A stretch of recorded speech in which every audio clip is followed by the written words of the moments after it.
एक छोटा सा गांव था, रहती, जो घने जंगल के बिल्कुल साथ बसा था। रहती के लोग जंगल से डरते थे। वहां अक्सर जानवरों की आवाजें आती थी। जंगल का शोर जैसे रात को भी नींद उड़ा देता।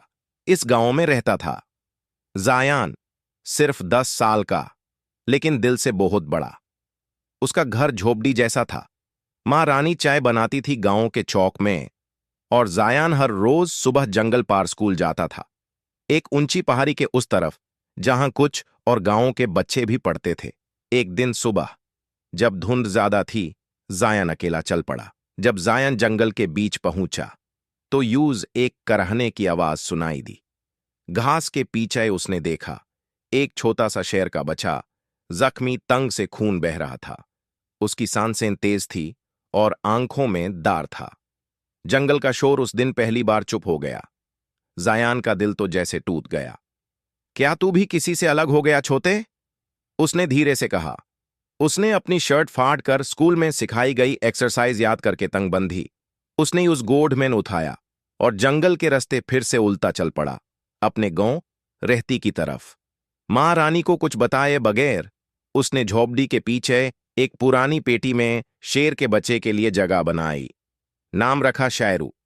आसिफ जब अगले दिन मिला तो जायन ने सब बताया। पहले तो वो डर गया, फिर बोला, हम मिलके इसे ठीक करेंगे, वैसे भी मैं फ्यूचर डॉक्टर हूं ना। दोनों दिन रात मिलके शेरू का ख्याल रखते, उसे दूध पिलात, उसके जख्म की पाती करते। शेरू भी अब दोनों को पहचान गया था। लेकिन गांव में अफवाह फैल गई, एक जानवर गांव में छुपा है, शेर का बच्चा है, किसी दिन बड़ा हो गया तो ये किसी ने पला है। गांव के लोग डरने लगे। एक दिन जायन की मां ने सब कुछ देख लिया। शेरू झोपड़ी के पीछे था। मां ने चीख मार दी, जायन, तू पगल है क्या? ये शेर का बच्चा है।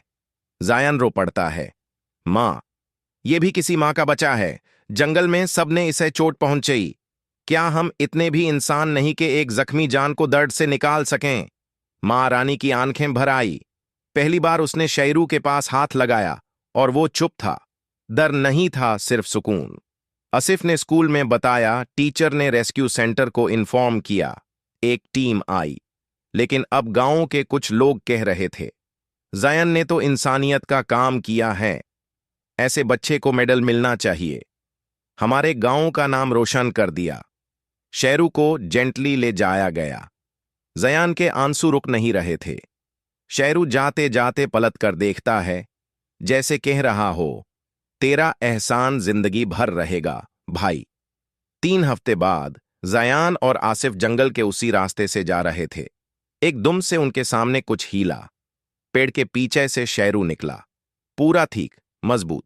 लेकिन इस बार सिर्फ देखा, एक बार चीख मारी, जैसे दोस्ती को पुकार रहा हो, और जंगल के अंदर खो गया। लेकिन अपनी एक याद छोड़ गया। जायन ने मुस्कुरा कर कहा, जंगल का शोर अब मुझे डराता नहीं, उसमें मेरी दोस्ती की आवाज छुपी होती है।